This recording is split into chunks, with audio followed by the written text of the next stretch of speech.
Is it okay where I'm sitting? Okay.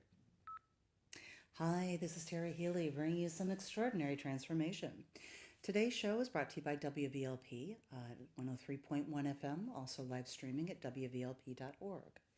The show today is brought to you by Ryan Eberhardt from Diamond Residential Mortgage. Don't assume that all mortgage companies are the same, and definitely not all loan professionals are the same.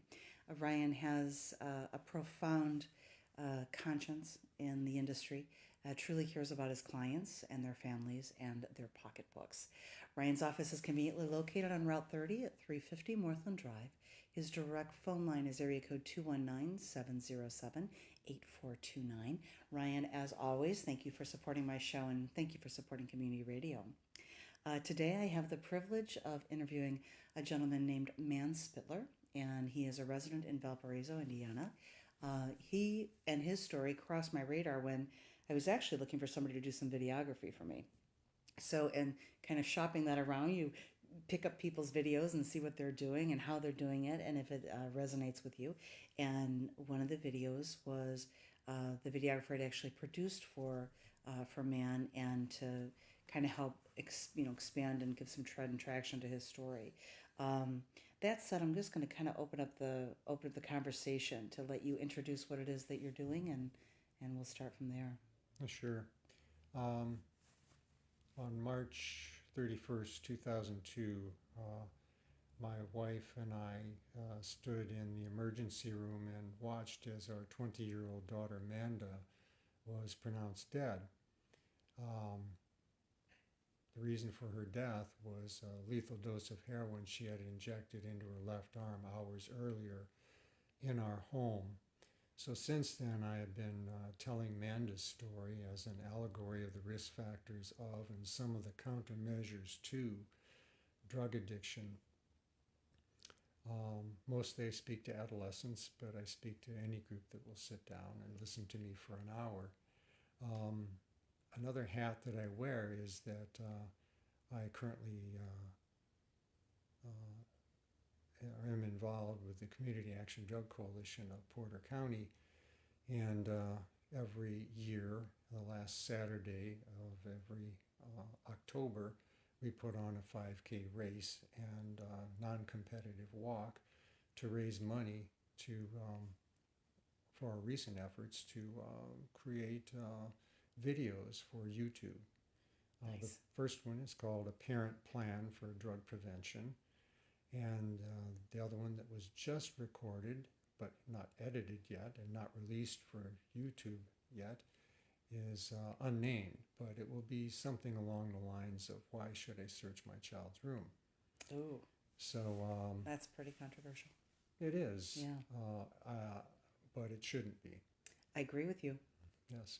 But it's funny, like the knee-jerk reaction you get. My kids are quite a bit older, but when you had shared that with me when we'd spoken before the show, I thought, oh, I could never. What a violation! What am I teaching them by taking that upon myself to do that? And then when you look at it, you pan out a little bit, you're actually teaching them something pretty profound.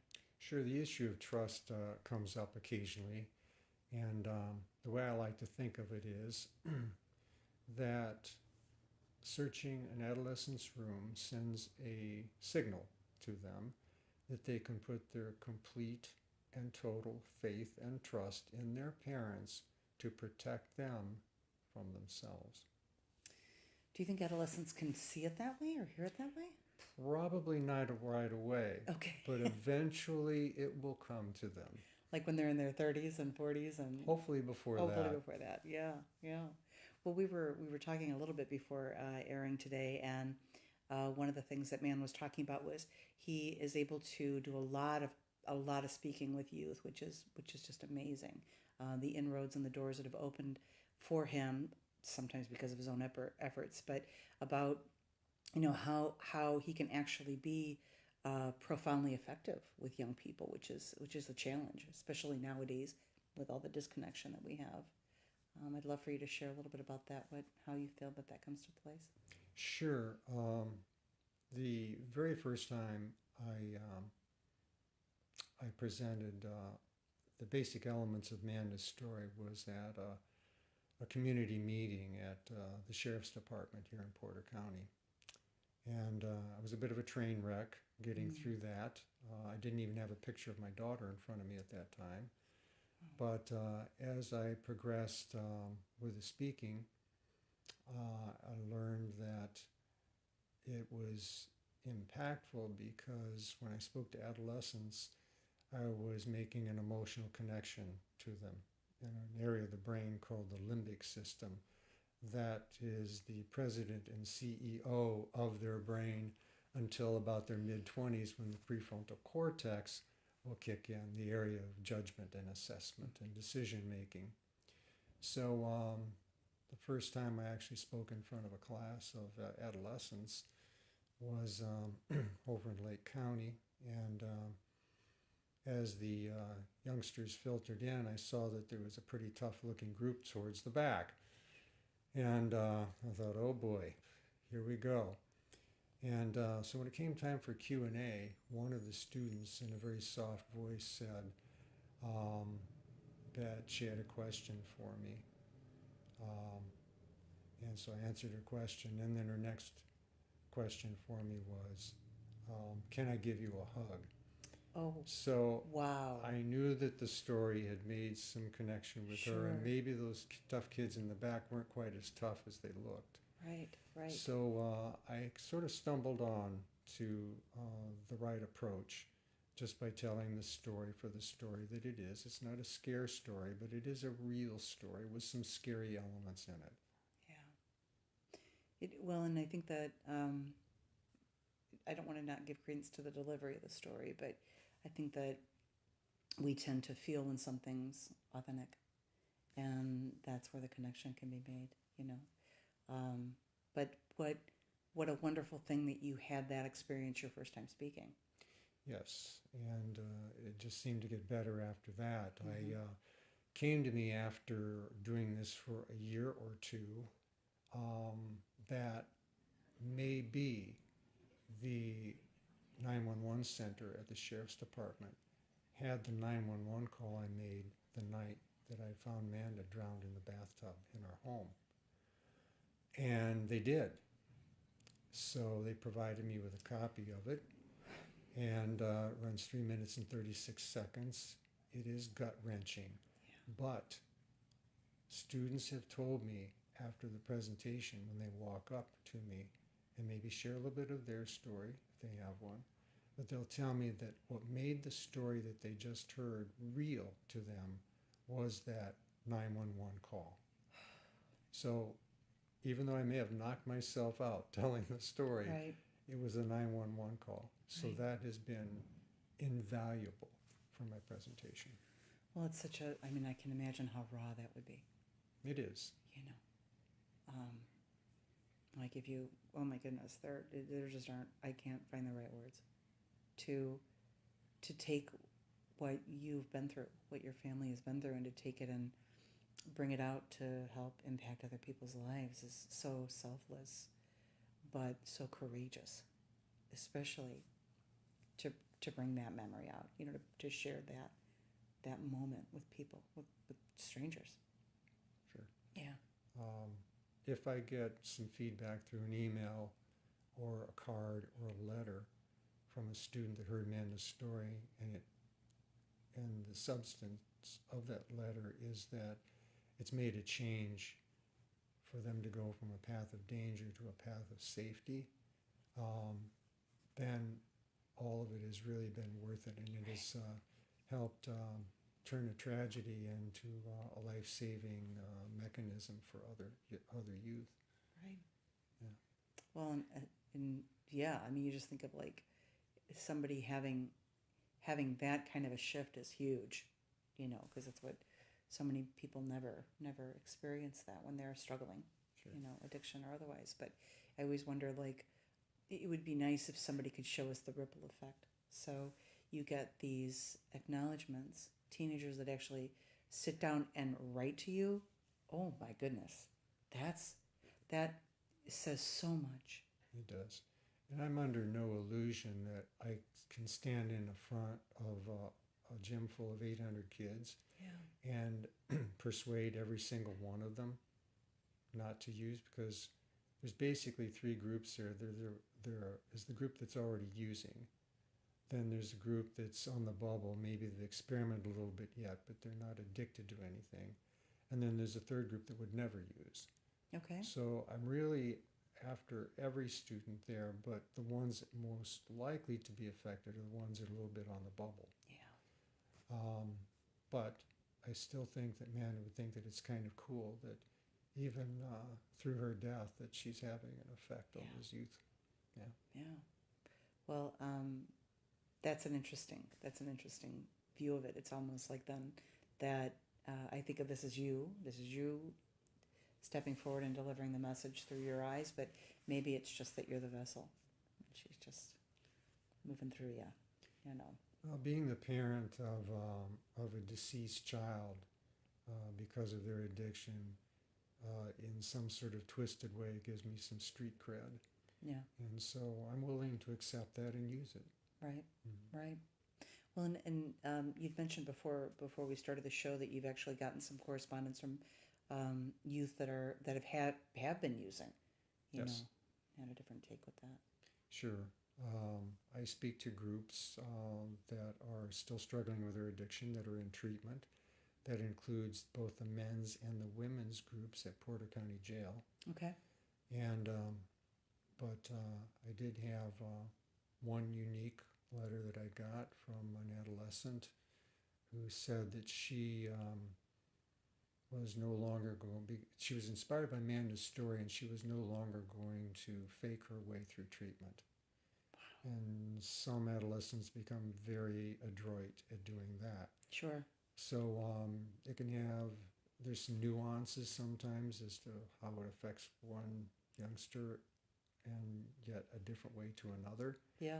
But I think that's also the beauty of it as well.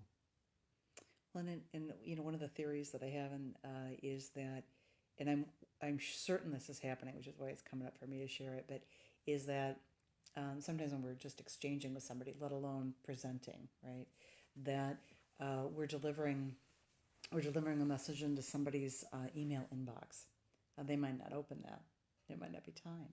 Yes. But there may be a day coming in the future where all of a sudden they decide to open that email and the information comes funneling in and hopefully shifts their consciousness and lets them make different decisions in their lives. So I am quite certain you're doing a lot of that too. So even if you're not getting the response back, or there's the crowd that may be higher statistics that they may be more difficult to pull them back, rein them back in, that's going in that email inbox. Yes, and I've even seen a slight variation on that on the day I've spoken to a group. I was at Porter County Jail one day, and there was one particular inmate there who was seated back with his arms crossed and his legs crossed, and totally no affect to him at all. And I thought, wow, every word is just flying over his head. Well, after most of them, the prisoners had been taken back to their individual pods, there was one small group remaining. I saw him seated there and he did this. So I went back and I sat down next to him. He said, I may not look as if I had been listening, but he said, here in jail, I have to have my tough face on. So I've learned that although that may be the case in whatever group, that there may be people that aren't listening, but there's a good chance that they really are. Yeah. Wow. Yeah. And I know we spoke a little bit about, what an honor I think that is, that you actually get some of that live feedback. That that's the momentum that keeps you going to the next one and looking for the next opportunity and trying to open the next door is I wonder what it would be like if you were presenting a talk and afterward it was like cricket, and nobody bothered to let you know, but you're getting this feedback from people that, like that gentleman in the back of the room, I would never have expected that.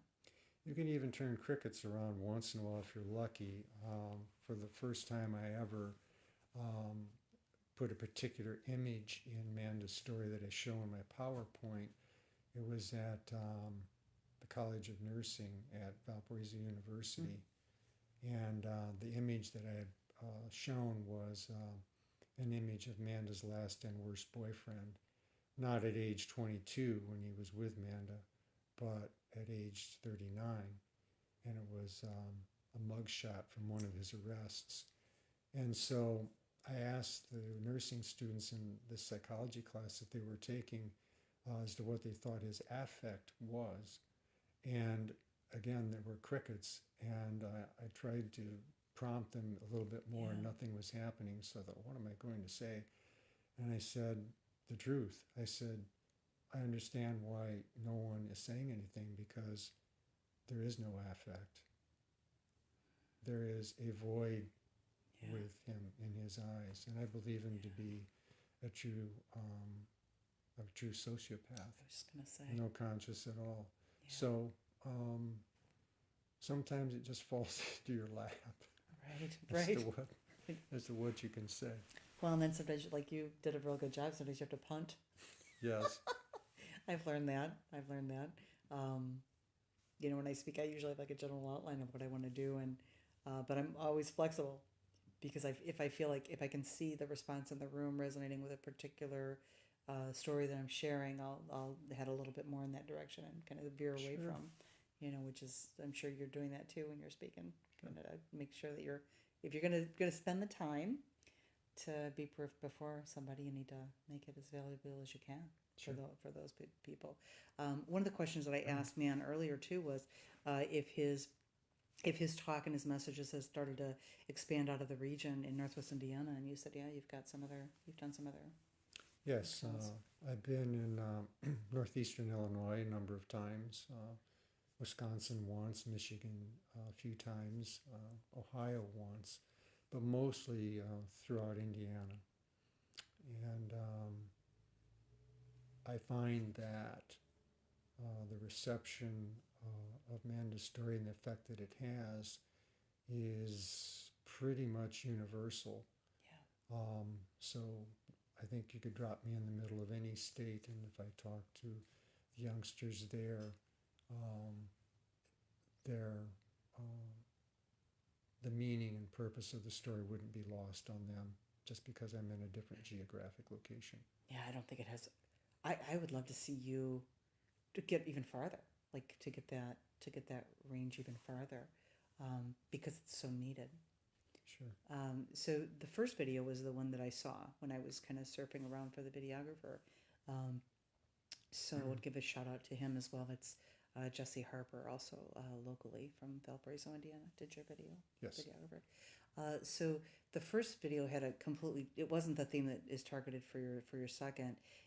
And first I want to ask, if somebody wants to see that video on YouTube, how would they find you?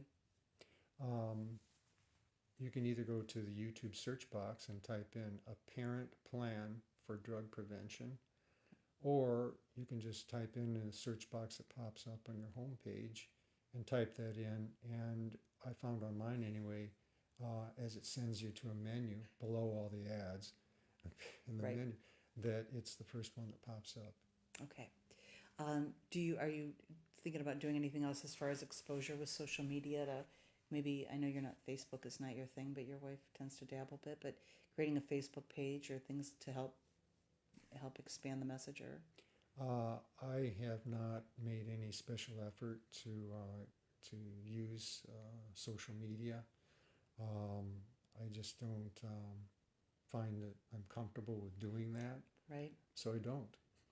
Well, if the coalition has some empty or extra dollars in the coffers, I'd certainly encourage that they look to do that.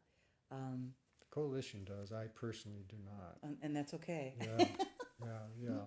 We do have a Facebook page for the Community Action Drug Coalition of Porter County. Yeah. It would be nice to see some exposure for what you're doing, because the videos obviously are wonderful quality. It was the one that I saw was very engaging. It was, yes. I didn't, and usually I think we have a 3-minute shelf life is what we've learned now, is that if you can't, you're lucky to keep somebody engaged for longer than 3 minutes with a video.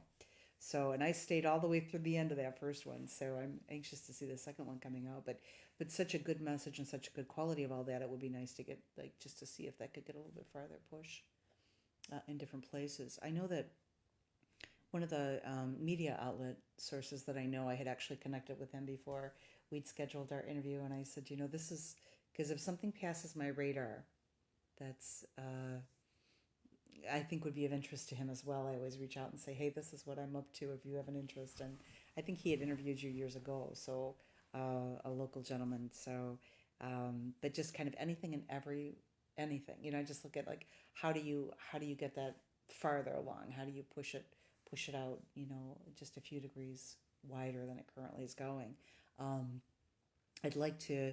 Um, I think we can download your video, correct, off of YouTube.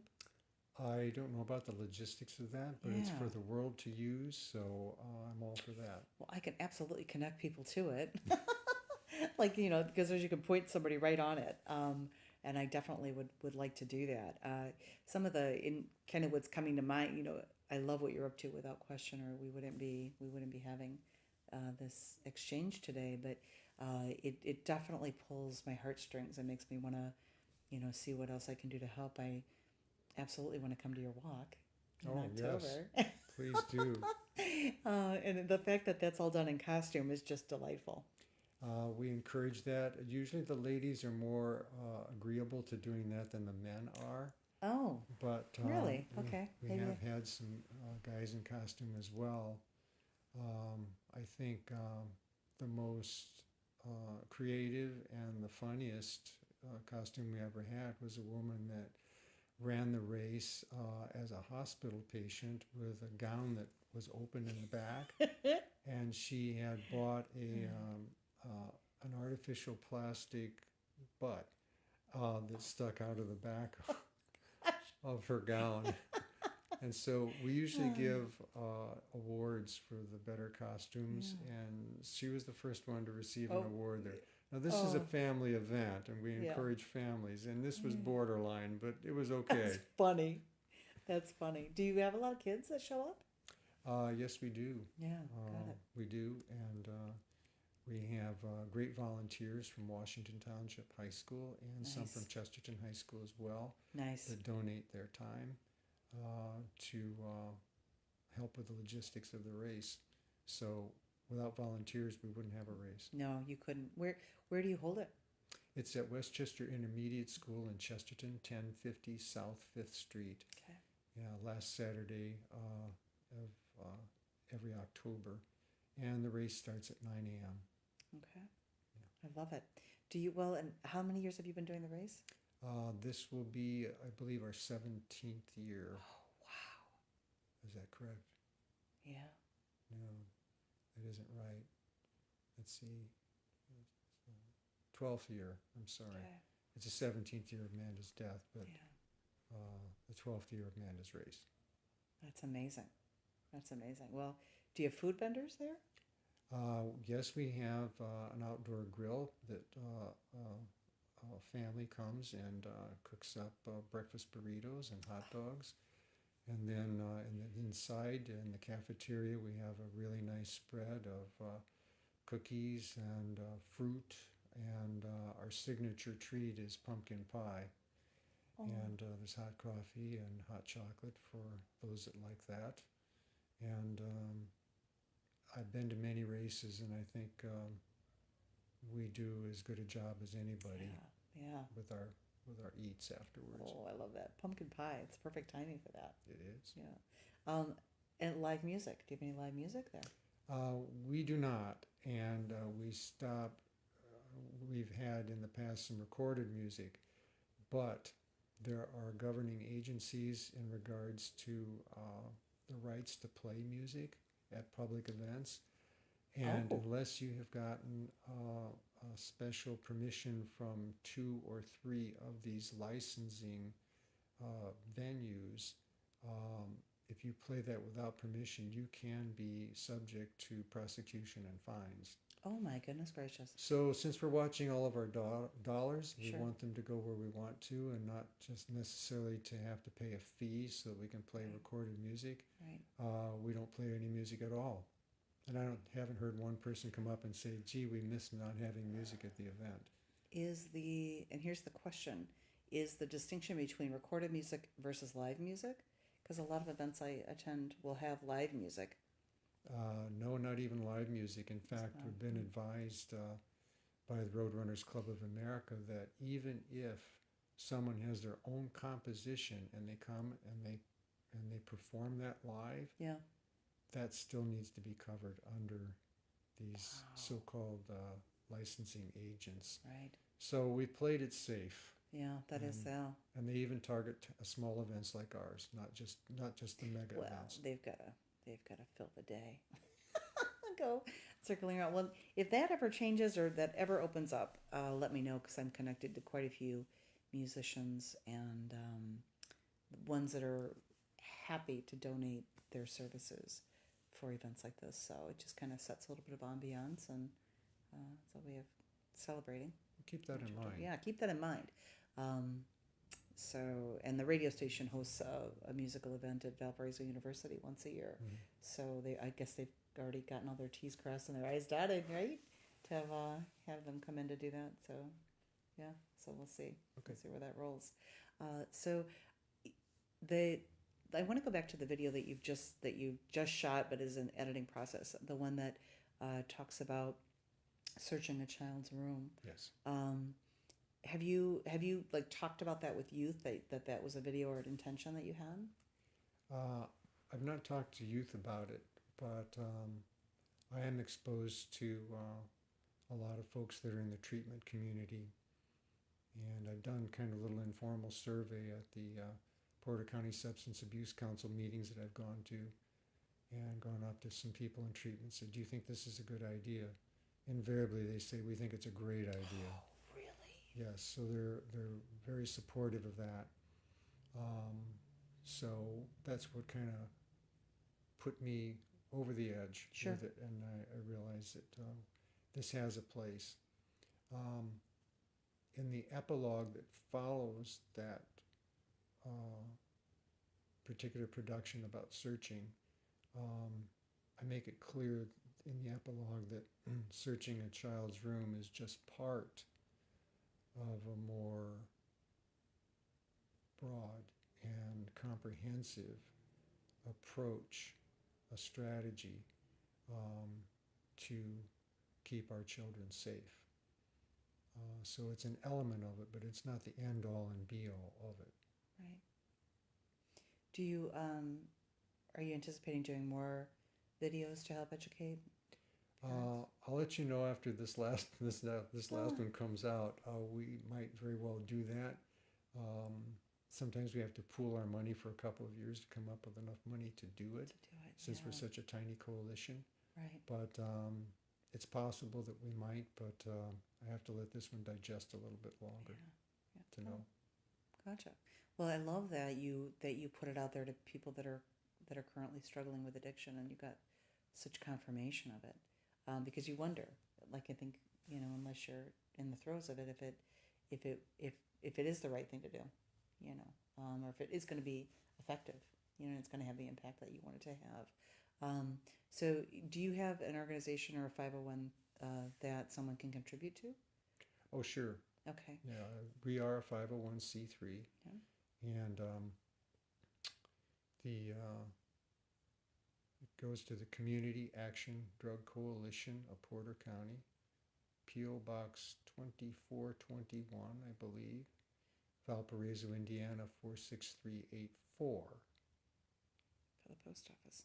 Yes. Yeah. Wonderful. Thank you for sharing that, because there is a certain percentage of the folks that listen and watch all this kind of good stuff that if their heartstrings are pulled, they'll definitely pop a check in the mail. And if that helps you provide more educational videos, I can see a series. It's like you've just even scratched the surface, start to scratch the surface.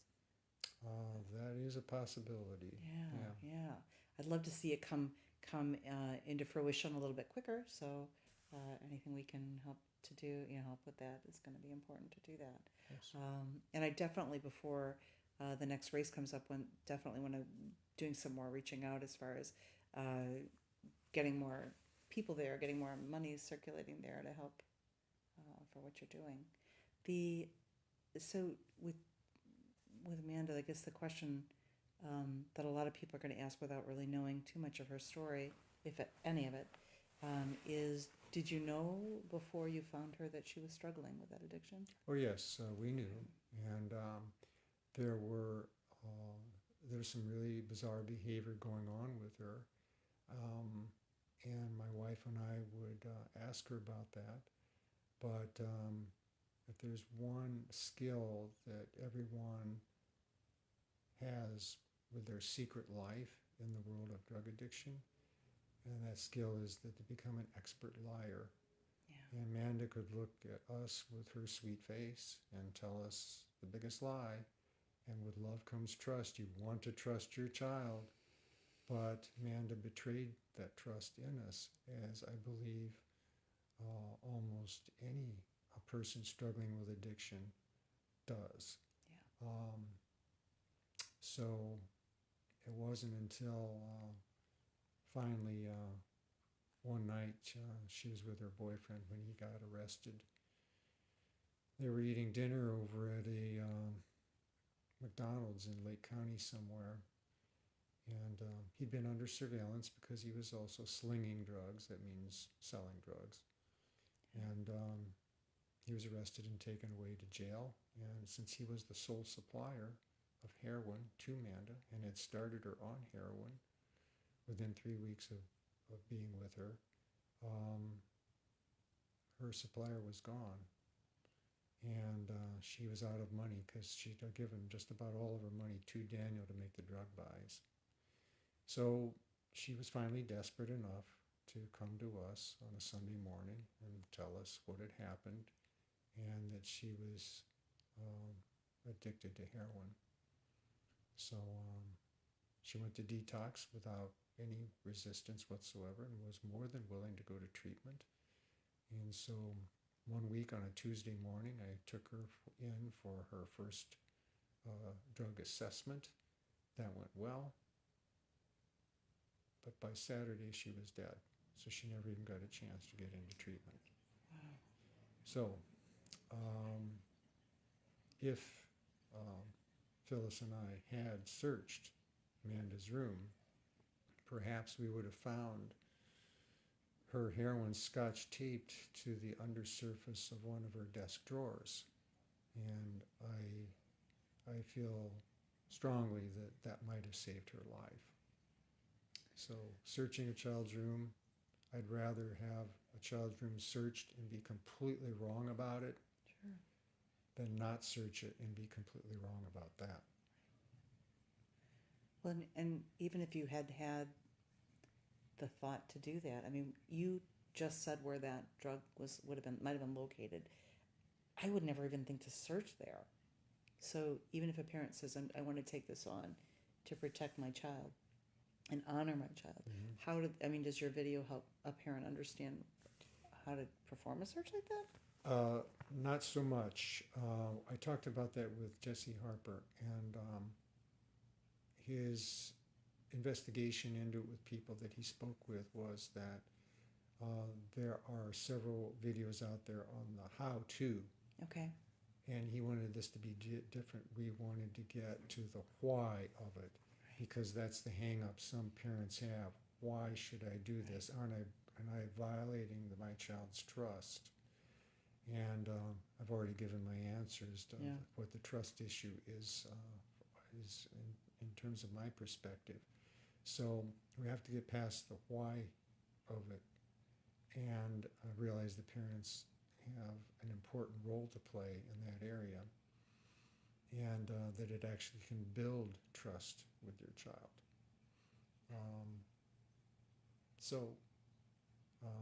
We leave the how-to to other videos that are out there. I believe the DEA, Drug Enforcement Administration, has a pretty decent video on how to do that. Good to know. Good to know. The so if you were gonna overcome your own obstacle of searching your child's room, and you bought into the benefit of that, is it something that you express to the child, like, this is what we're going to be doing, and now, it's before they have time to... I pretty much leave that up to the parent's discretion. Mm-hmm. It may be better in some cases to search the room while the child isn't there, so there's not a scene during the search. Right. Or it may be something may have triggered the need for a search, and they may actually say, sit tight, we're going up and we're searching your room right now. Even if there is strong suspicion that there is drug use by your child, and you cannot find anything in that room, there is another option. You may be able to call your local law enforcement and say, could you please, we suspect that there's drugs in our child's room, but we can't find it. And by the way, the search should include a car that they use, their backpack, their purse, and read their diary or their journal, because you'll find the truth on those pages. The other option I'm talking about here is calling local law enforcement and see if they'll bring in the drug sniffing dog and search through them, because what you can't find in 5 hours, the dog will find in 3 minutes. Wow. Yeah. Wow. We actually had that drug sniffing dog come in after Manda died, because I didn't want any drugs left in the house. Right. And it hit on that very drawer I just referenced. The drugs were gone, but the scent of it was still there. Wow. So that's how sensitive the dog is to that. Right. And that's where I found the Scotch tape underneath there. Yeah, so that was a confirmation. Yes. The local law enforcement agencies are open to that? It depends upon the agency and maybe the level of need. Okay. I would just have you check Yeah. if I would never have thought. Yeah, if the municipality you're in doesn't do that, then you can always call the sheriff's office and see if they're willing to do it. Right. Wow, I wish that there was there was a hub there that was just dedicated to that. There was an individual in the area years ago who had a dog trained in sniffing out drugs. But I've lost track as to whether or not he's around or still available, or if anybody does that individually or not. Right. Right. Well, good to know. And parents, grandparents, caretakers, definitely avail yourself to looking into that. You'd never think of it. Never think of it. It's the world we live in. Our children live in an ocean of drugs, and some of them are drowning in it and some aren't. Right. So it's a roll of the dice. But I highly recommend it. If I had to do one thing over again, I would have monitored Manda's activities and who her friends were. And I would have gotten to know her friends extremely well. To the point maybe of even doing background checks on some of them. Well, and I can imagine what you and Phyllis were going through in the throes of when she brought the addiction forward, and then you're scrambling to find the solution or the cure, or what, not a cure, but you know what I mean, to find the answers for her.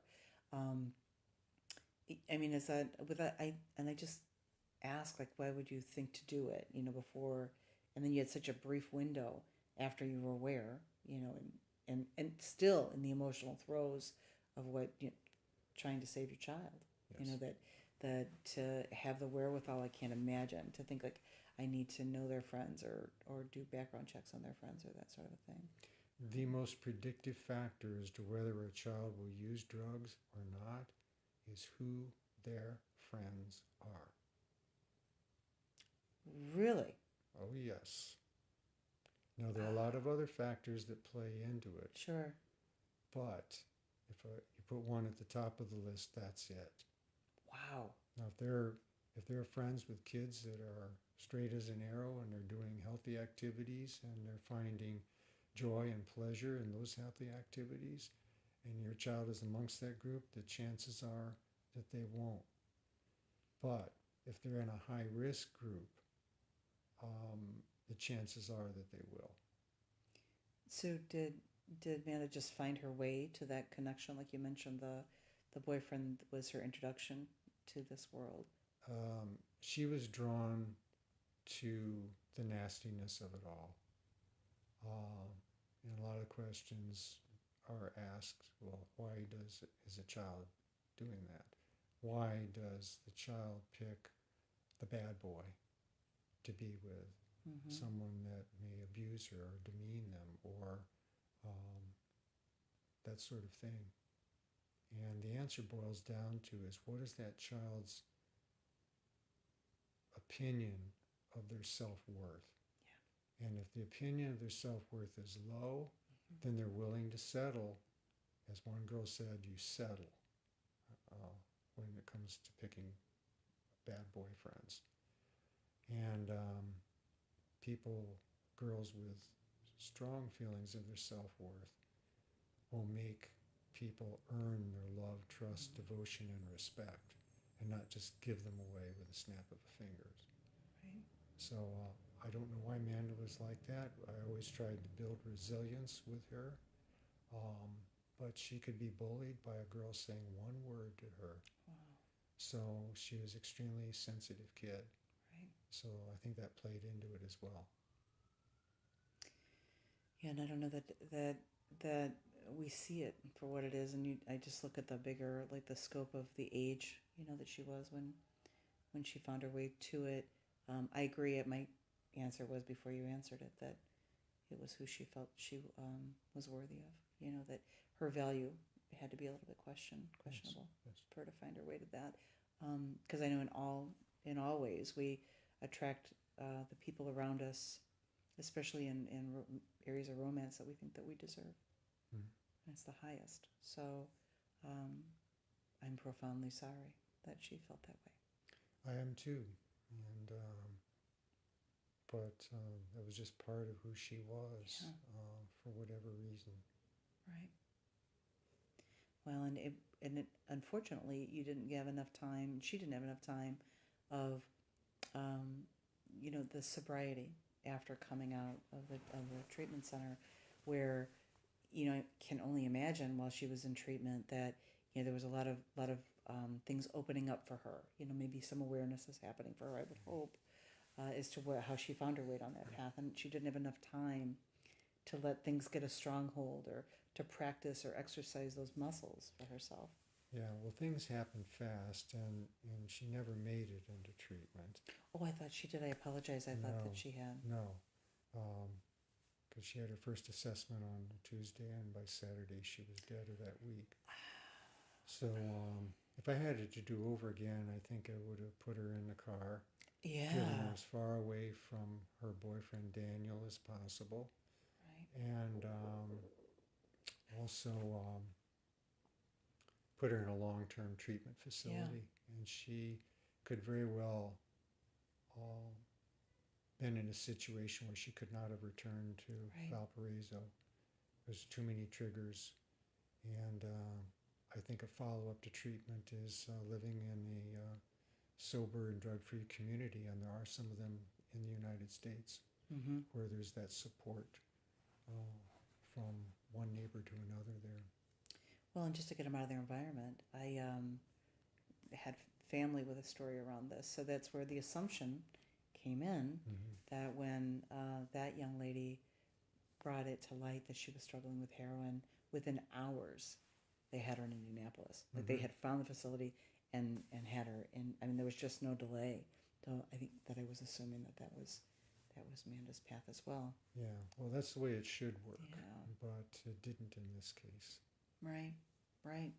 Well, and I think, just given that time frame, when all this was happening for all of you, I don't know that we knew then what we know now, or that we even, figured out 10 years ago, so I think that unfortunately, especially I think in our county, is that there has been like such a we don't want to see, like a not even like a lack of awareness, but a complete avoidance of awareness of the issue that we have out here.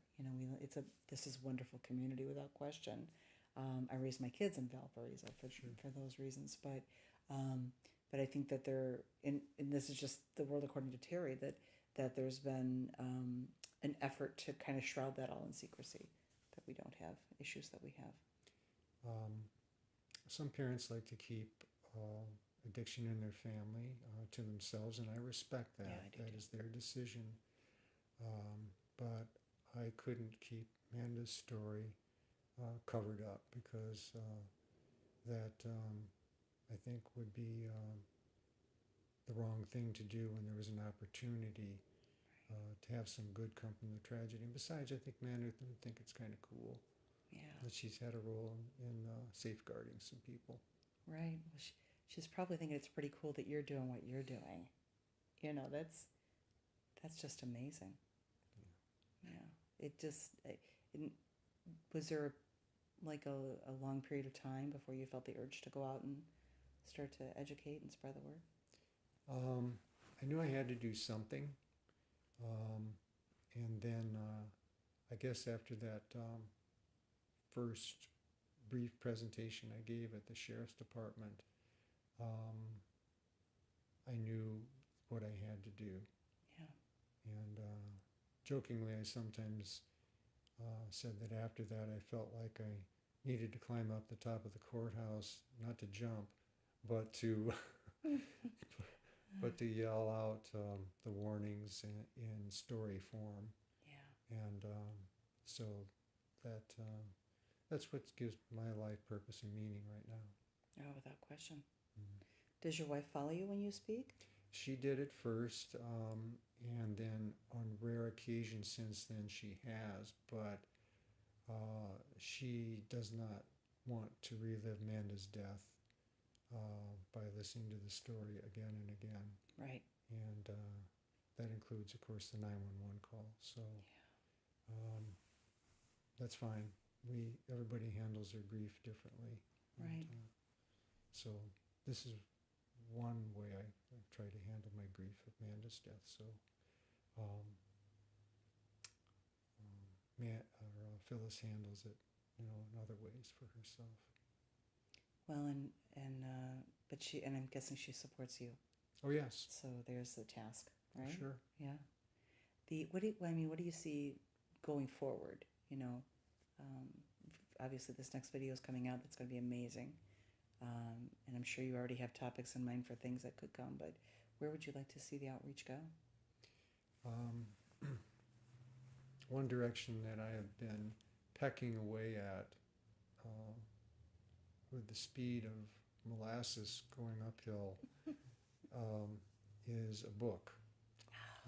I'm not going to be around forever to tell Manda's story, but I feel that if I could get something in print and have that available, then I could let the book tell the story when I'm not around to do it anymore. Right. So the clock is ticking, so I need to get going on the rest of it. Well, and what I know is that the book will find its way into the hands that if you can't physically go and share the message, that the book will find its way into the right hands. Hopefully so, yes. Yeah. And I don't know much about publishing, and I don't know if you do as well, but I was always under the assumption that you had to write the entire book and then pitch the book. Yeah. No, I just found out no. I found that out too. I also found out from a knowledgeable person that was actually was a recorded presentation. She said your chances of getting a book published nationally are very dim, very small. Slim. Yeah. So sometimes you have to self-publish, and then there's books, of course, that are electronically available. Right.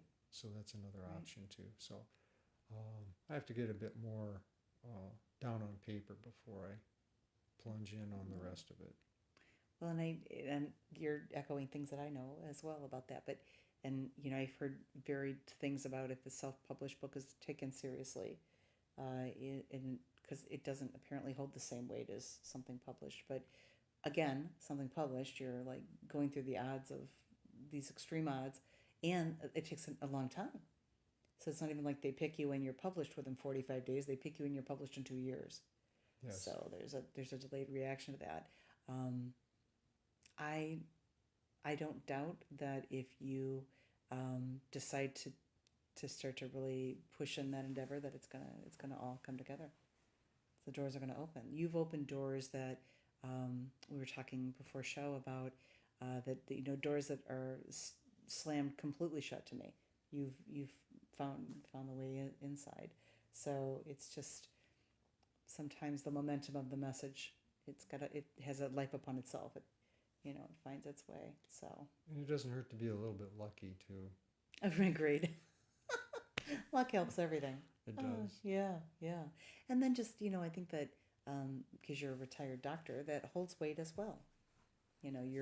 You're already heard as when you approach of somebody, you're presumed to be somebody of authority, and that carries its own weight. So, what a great thing that you did all that education. To be able to say on this.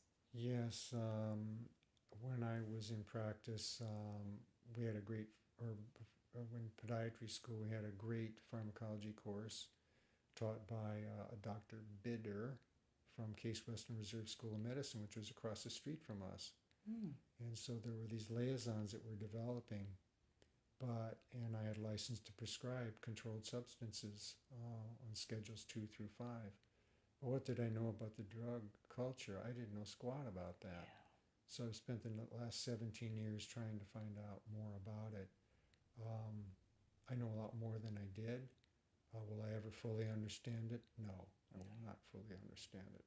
I think you have to actually have lived that life to understand it. And even then, there's some that don't understand it. Once they've entered recovery, they don't fully understand it. So at least that's what I've heard. Yeah.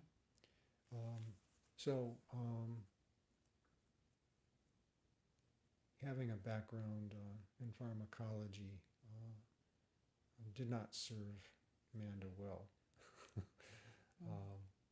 But I think that being around and having talked to hundreds of people struggling with their addiction has given me more insight than anything else.